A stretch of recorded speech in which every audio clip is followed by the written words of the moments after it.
Let's take a deep look at the romance of the three kingdoms in the current and future travel market. This is not the plot of a business war novel, but a technological revolution that is happening before our eyes and will profoundly change our lifestyle. The three protagonists of the story are Uber, Waymo, and Tesla. Before I start the analysis, I would like to put forward a core point, which is also the key to understanding this competition. This is not just a competition between three companies, but more like a showdown between three completely different business philosophies in the future travel market. Tesla pursues the Apple-style, vertical integration philosophy. From hardware to software to the future service network, it wants to control everything and build a closed and perfect ecosystem. Waymo, on the other hand, is more like Intel, taking the technical core route.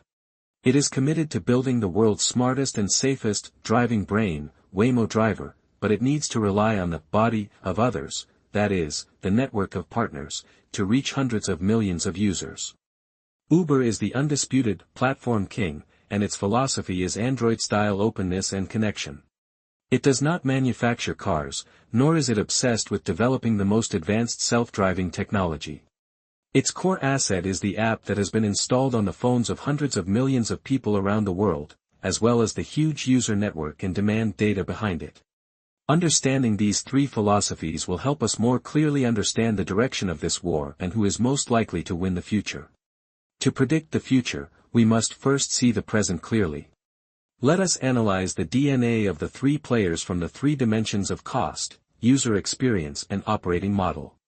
Among them, the difference in cost structure is the core of understanding this competition. Uber, the intangible cost and algorithmic profit of the platform overlord. Uber's model is a typical light asset platform. It does not own vehicles, so there are no heavy asset costs such as manufacturing, maintenance, and depreciation.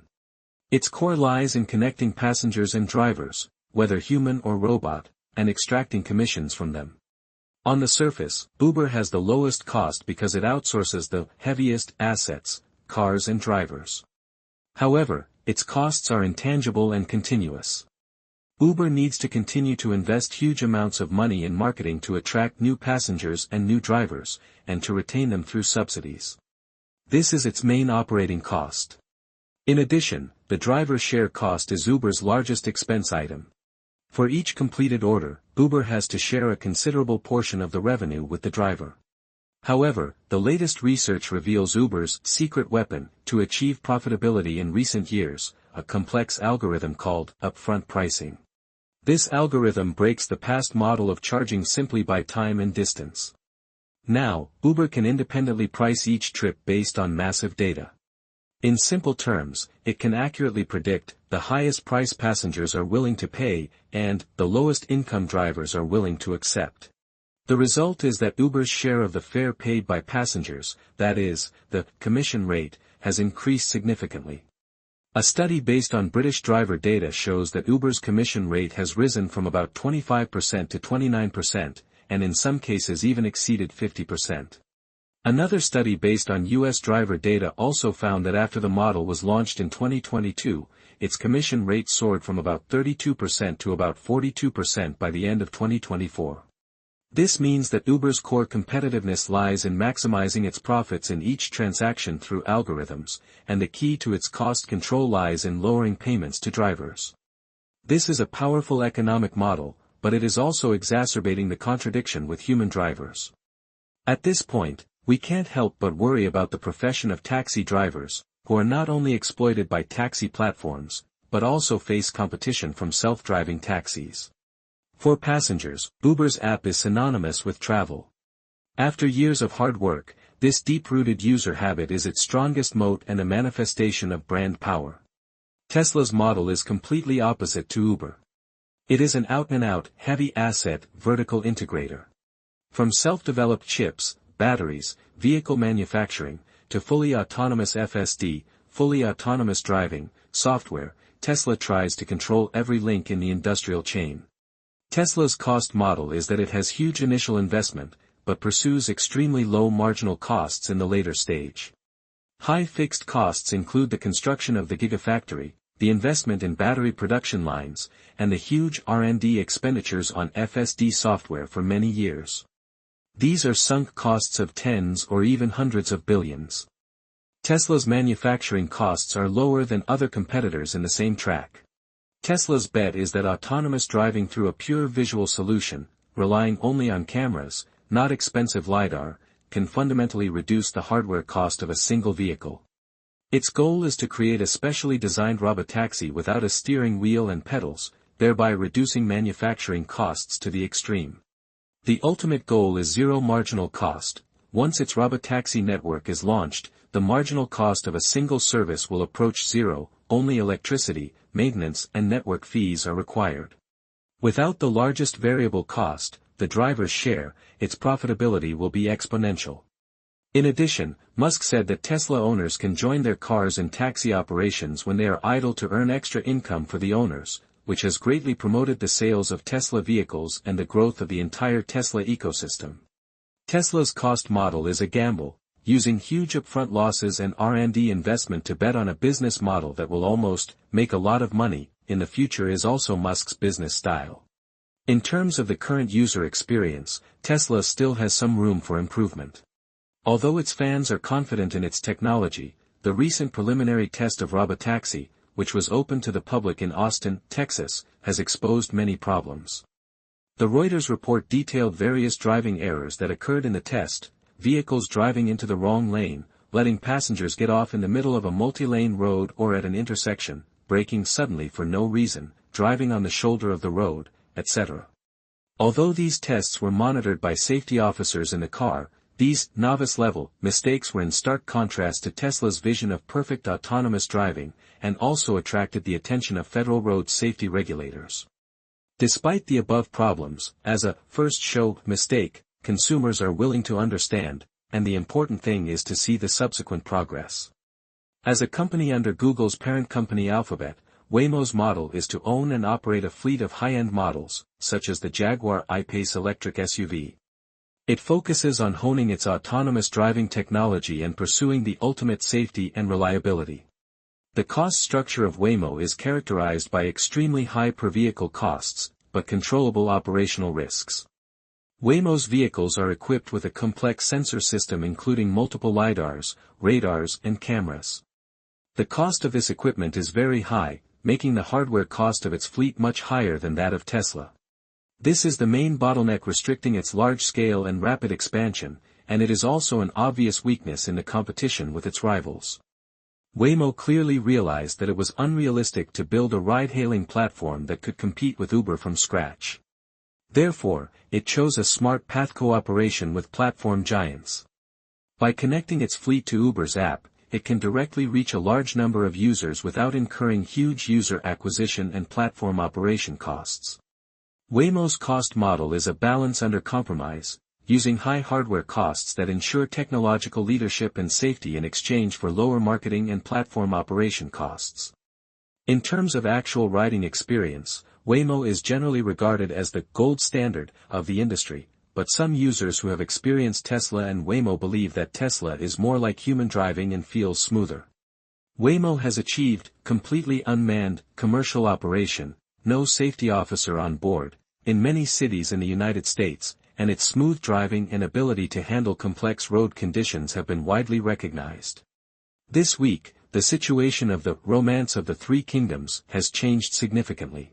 Uber and Waymo announced that their robotaxi cooperation service will be officially open to the public in Atlanta, covering an area of about 65 square miles. This is another major progress after the successful cooperation in Austin in March this year. This marriage is a stroke of genius, and it perfectly complements the advantages of both parties. Waymo has obtained the coveted traffic entrance. It does not need to spend billions of dollars and years to build a ride-hailing platform that can compete with Uber from scratch, and can immediately connect its most technologically advanced unmanned vehicle fleet to Uber's huge existing user network. Uber has a top-level autonomous driving fleet without bloodshed. Without having to bear the huge financial risks and technical uncertainties brought by self-developed autonomous driving technology, Uber sold its own autonomous driving division in 2020, it can now provide its users with the most cutting-edge robotaxi services and consolidate its position as a leader in travel platforms. At the same time, it also eliminates the impact of Tesla's driverless revolution and extends the lifeline of the company to the future of autonomous driving. The cooperation between Waymo and Uber is a win-win situation. So, how much impact does this powerful combination have on Tesla Robotaxi, which is fighting alone? In my opinion, the impact is fatal, which is reflected in three aspects. First, it was generally believed that Tesla's biggest advantage was that its millions of cars around the world collect massive amounts of real-world driving data every day. However, the combination of Uber and Waymo has opened up a new data dimension: transaction and demand data. Uber's platform knows who wants to go, where, at what time, and how much they are willing to pay for it. This is the most valuable business intelligence about market demand, which Tesla currently does not have at all. While Tesla is still struggling to learn how to drive, the Uber-Waymo alliance has begun to accurately learn where people want to go. In business wars, the latter is often more important than the former.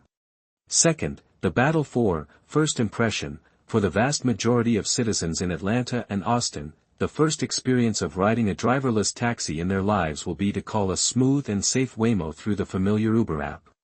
This positive first impression will establish a very high benchmark for user experience.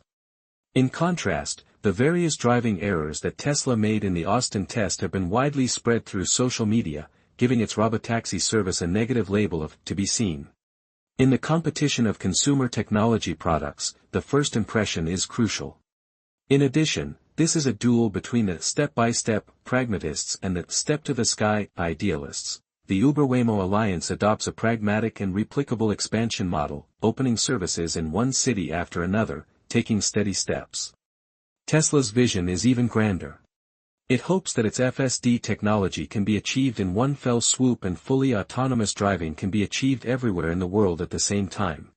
The former is an infantry phalanx, advancing step by step and eroding the market. The latter is a cavalry raid, either winning a great victory or being annihilated.